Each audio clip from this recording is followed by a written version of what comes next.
माणसं श्रीमंत असतात पण ज्ञानी कुठं असतात बरं का. श्रीमंती आणि ज्ञान ज्याच्या ठिकाणी बघायला मिळतं ना, खऱ्या अर्थाने समजायचं तो ईश्वराची विभूती आहे. बऱ्याचशा ठिकाणी आपल्याला ज्ञान पाहायला मिळतं पण श्रीमंती बघायला मिळत नाही. काही ठिकाणी श्रीमंती आहे पण ज्ञान नाही. आणि म्हणून भगवंताचं आगमन झालं, गोकुळामध्ये लक्ष्मी आली आणि गोकुळातले माणसं ज्ञानी झाले. नुसते ज्ञानी नाही तर ते ब्रह्मज्ञानी झाले. लोक गोकुळीच्या झाले ब्रह्मज्ञान, केली या वाचून जपतप. अशा पद्धतीने भगवंताचं प्रागट्य गोकुळामध्ये झालं आणि गोकुळाचा कायापालट झाला. आणि श्री भगवंत बाल रूपामध्ये कसे दिसतात हे पाहण्यासाठी भगवान महादेव सुद्धा गोकुळामध्ये आले होते, असं चरित्र आपल्याला भागवतामध्ये पाहायला मिळतं. आणि श्री भगवंताच्या मुखकमलाकडे पाहिल्यानंतर महादेव पार्वती मातेला सांगतात की हे पार्वती, माझ्या कपाळावर एकच चंद्र आहे, माझ्या कपाळावर एक चंद्र आहे. पण ज्या वेळेला मी गोकुळामध्ये गेलो आणि भगवान श्रीकृष्ण परमात्म्याचं ते मुखकमल पाहिलं आणि त्याच्या मुखकमलावरती कोटी चंद्राचं तेज मला पाहायला मिळालं. तुझी ये निढळी कोटी चंद्र प्रकाशे, कमल नयन हास्य वदन हासे. अशा पद्धतीने भगवान श्रीकृष्ण परमात्मा गोकुळामध्ये प्रगट झाल्यानंतर गोकुळवासियाने त्या भगवान परमात्म्याचं मुखकमल पाहिलं, त्याचं श्रीमुख पाहिलं आणि त्यांची काय अवस्था झाली, त्याचं प्रयोजन काय, याचं उत्तर संत शिरोमणी नामदेव महाराज अभंगाच्या पहिल्या चरणात. दुःखाचे निवृत्ते सुखाचे ते सुख, दुःखाचे निवृत्ते सुखाचे ते सुख, दुःखाचे निवृत्ते सुखाचे ते सुख,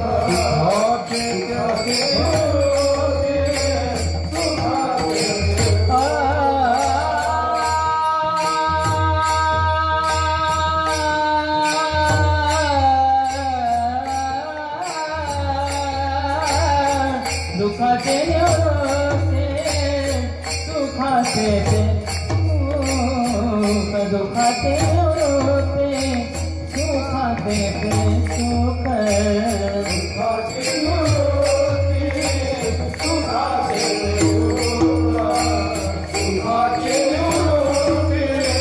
सुखाचे ते सुख. पाहता श्रीमुख गोविंदाचे पाहता श्रीमुख, पाहता श्रीमुख, पाहता श्रीमुख गोविंदाचे रंगनी रंगत गुळगुळ बोलत, रंगनी रंगत गुळगुळ बोलत. गोविंदाचे पाहता श्रीमुख गोविंदाचे रंगनी रंगत गुळगुळ बोलत.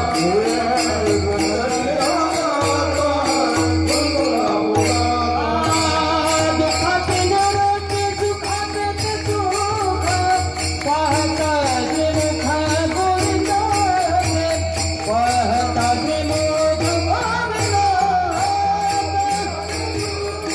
गोविंदाचे, पाहता श्रीमुख गोविंदाचे, पाहता श्रीमुख गोविंदाचे.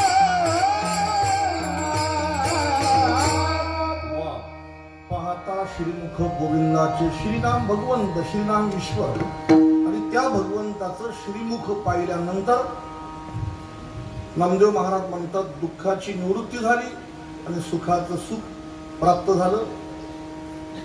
या ठिकाणी भगवंताचं श्रीमुख पाहिल्यानंतर सुख झालं असं या ठिकाणी आपल्याला नामदेव महाराज सांगतात. ठीक आहे, खऱ्या अर्थाने सुख जर पाहिलं तर सुखाचे प्रकार आपल्याला दोन पाहायला मिळतात. सुखाचे प्रकार किती? दोन. आपण म्हणतो सुख झालं, सुख झालं, सुख झालं, आपण असं म्हणतो. पण नेमकं सुख झालं म्हणजे काय झालं याचा विचार करणं गरजेचं आहे.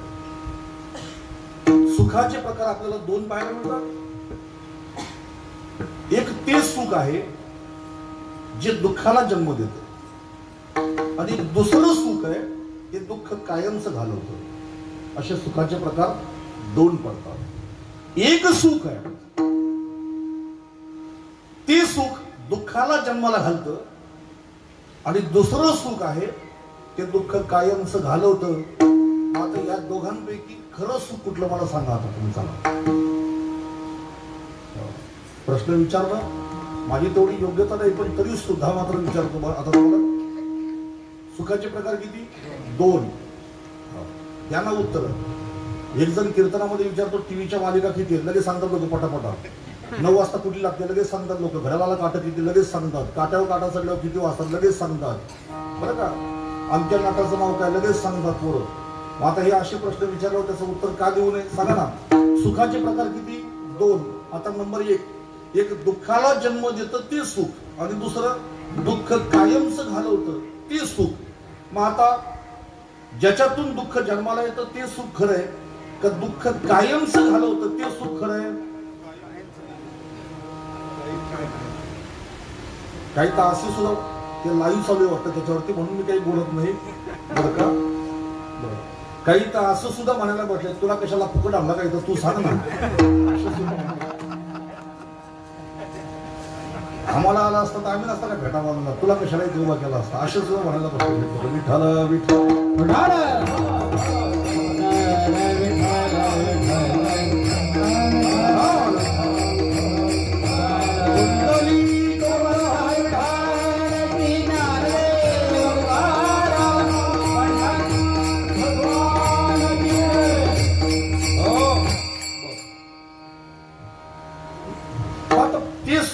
हे सुख खरं असं जर आपण म्हटलं तर जे सुख दुःखाला जन्म घालतं त्याला सुख तरी कसं म्हणावं. पण दुःखाला जन्म देणाऱ्या सुखासाठीच आपली पळापळ आहे, दुसरं काय. आपली जी धावाधाव आहे त्या सुखासाठी की जे सुख दुःखाला जन्माला घालतं. तुकोबाराय म्हणतात संसाराच्या प्रांतामध्ये मिळणारं जे सुख आहे ते दुःखाला जन्माला घालतं. ये रते माई का दुखाते जनीती, ये रते माई का दुखाते जनीती, नारे आगे आगे अवसान, नारे आगे आगे अवसान. ये रते माई का दुखाते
सगळ्यांची धावाधाव त्या सुखासाठी जे सुख दुःखाला जन्म देतं ते.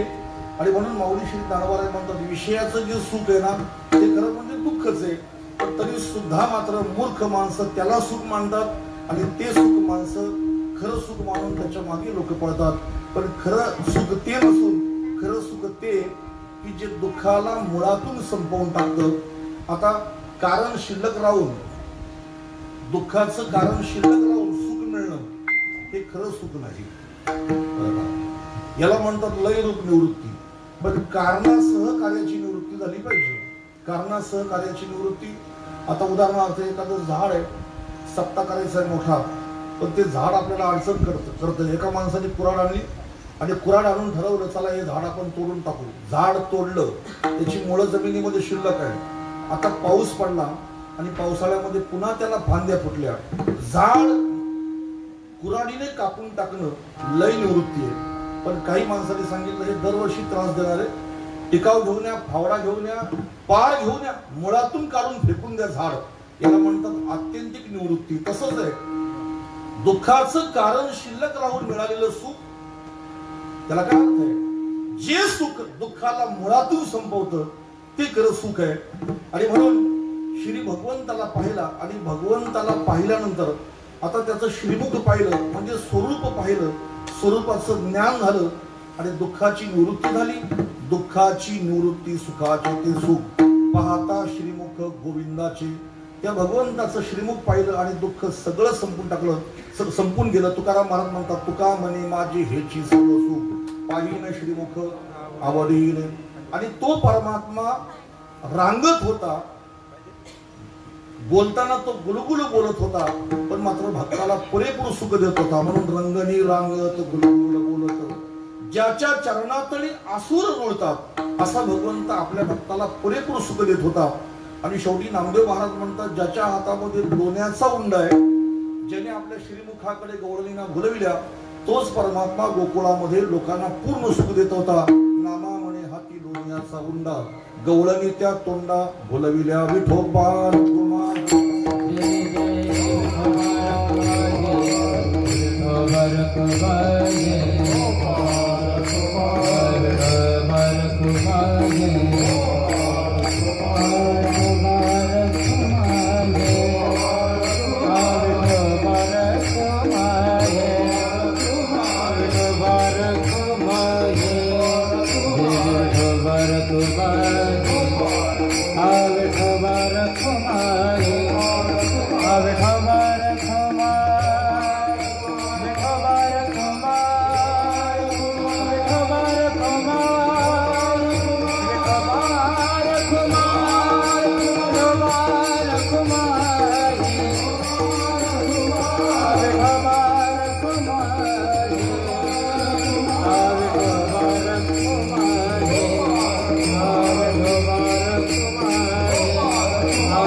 दुःखाची निवृत्ती सुखाची ते सुख पाहता श्रीमुख गोविंदाचे. रंगणी रांगत गुळगुळ बोलत आसुर रुळत चरणातळी. शब्दशः चिंतन या पहिल्या चरणाचं सांगून बाकीची 2 चरणं सरळ सांगितलेली आहेत. 12 पर्यंत मला सेवा संपवायची आहे. मला 6 वाजता कीर्तन आहे घोडेगावला आणि म्हणून लगेच निघायचं आहे. म्हणून या ठिकाणी फक्त शब्दशः चिंतन फक्त पहिल्या चरणाचं सांगून बाकीची 2 चरणं सरळ सांगितलेले आहेत. उरलेल्या वेळेमध्ये भगवान श्रीकृष्ण परमात्म्याचं गोकुळातलं अल्पसं चरित्र सांगतो आणि प्रसाद देऊन आपल्या सगळ्यांना मुक्त करतो. विठ्ठला विठ्ठला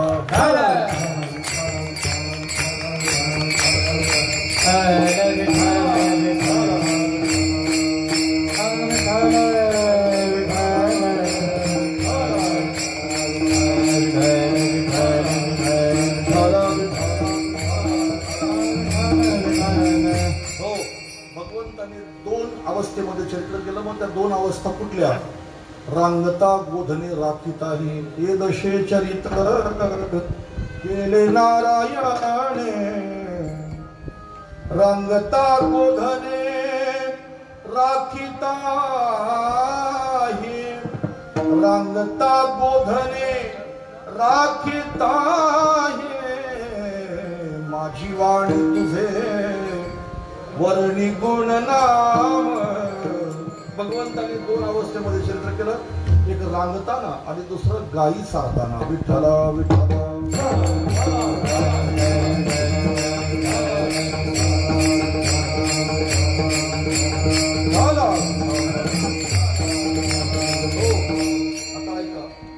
चरित्र फक्त देवाचं आणि चरित्र फक्त संतांचं. एकाने विचारलं मग चरित्र माणसांचं का नाही? आता ज्यांचं वागणंच विचित्र आहे त्यांचं चरित्र कोण लिहिणार आहे? चरित्र लिहिण्यासाठी पहिल्यांदा विचित्र वागणं बंद केलं पाहिजे आणि चारित्र्य संपन्न जीवन जगलं पाहिजे तर चरित्र लिहिलं जातं.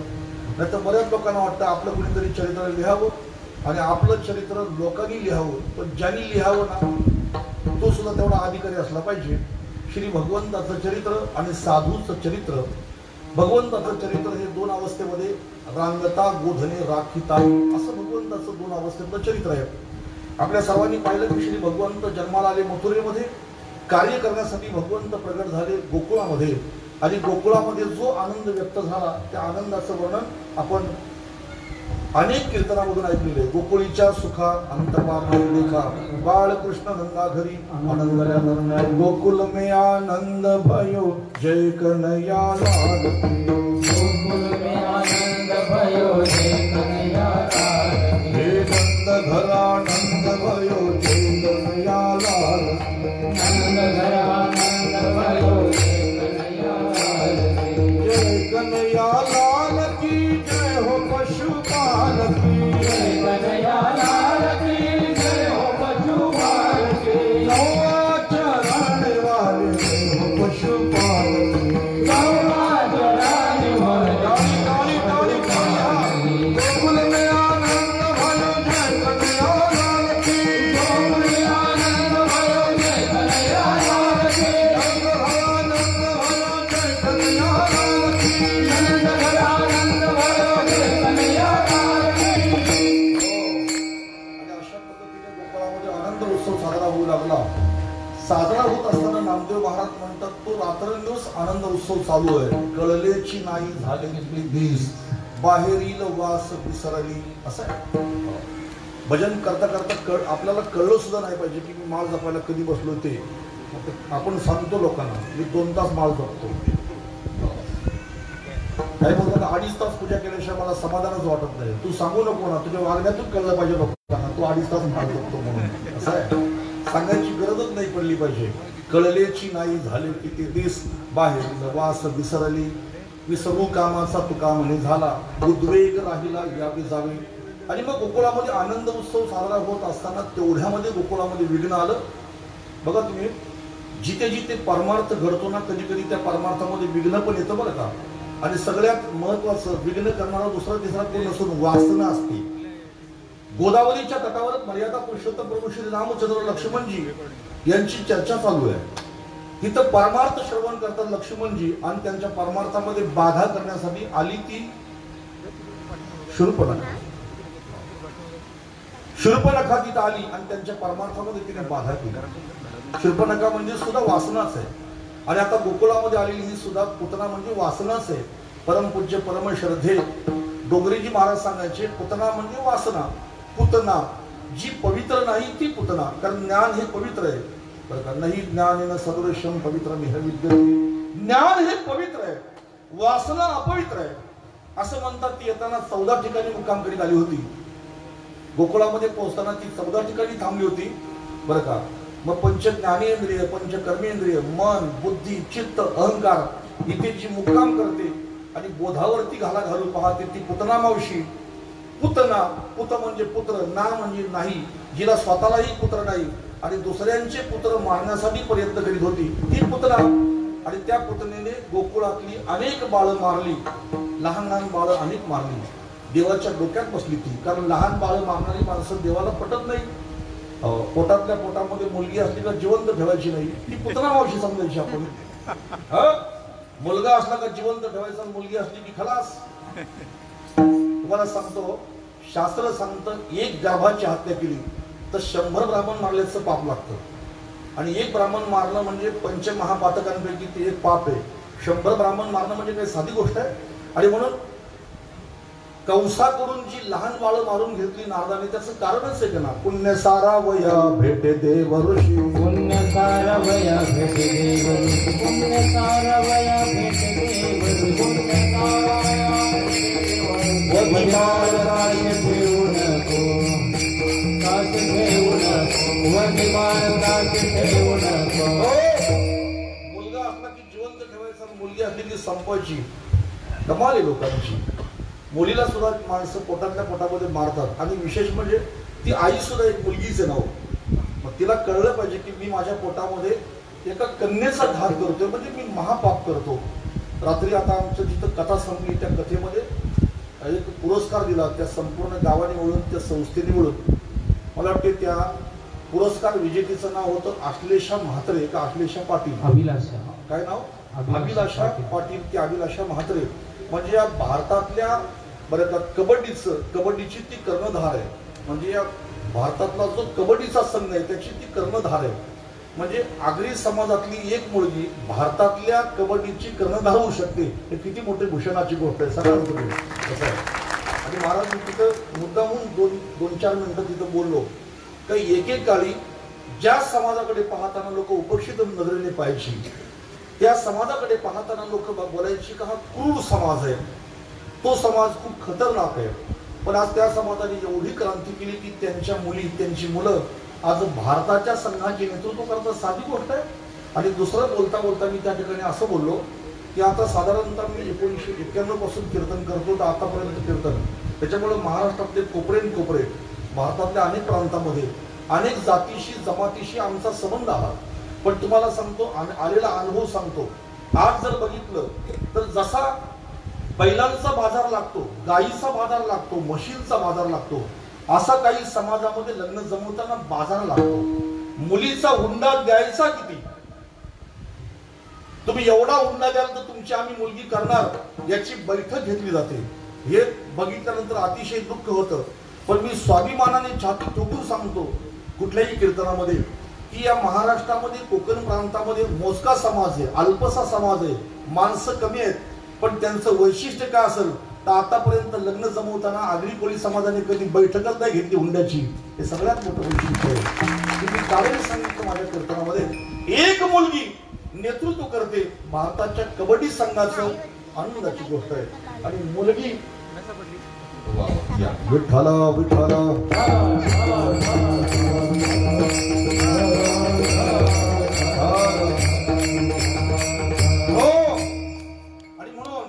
पोटातल्या पोटामध्ये मुलगी ठार मारणं हे महापाप आहे. पुतना मावशीने लहान लहान बाळ मारली, भगवंताने तिला अतिशय खतरनाक मारली. बरं, भगवंताने तिला एवढी खतरनाक मारली की पहिल्यांदा भगवंताने तिचं रक्त पिऊन घेतलं, पंचप्राण शोषून घेतले आणि पुतना मावशीला व्याकुळ केली. भगवंत तळमळून मारतात त्यांना. पुतना मावशीला अतिशय तळमळली भगवंताने. पण तिला ठार मारल्यानंतर शेवटी तो दयाळू आहे. नाव दयाळू आहे. कृष्ण कोपोनी जास्ती मारी तो पावे ब्रह्म साक्षात्कारी. रागाने जरी मारायचा तरी तो त्याला सायुज्य मोक्ष द्यायचा. पुतना मावशीला सायुज्य मोक्ष दिला. त्वा सनकादिकांचे माने सायुज्य सौरसुदी त्याला पुतणे जे विषाचे स्तनपाने मारू आली नंतर भगवंताने मावळ भटाची विटंबना केली, त्याला ठार नाही मारला. काही माणसांना मारण्यापेक्षा त्यांची विटंबना करणं म्हणजे त्यांच्यासाठी मृत्यू आहे. विठ्ठल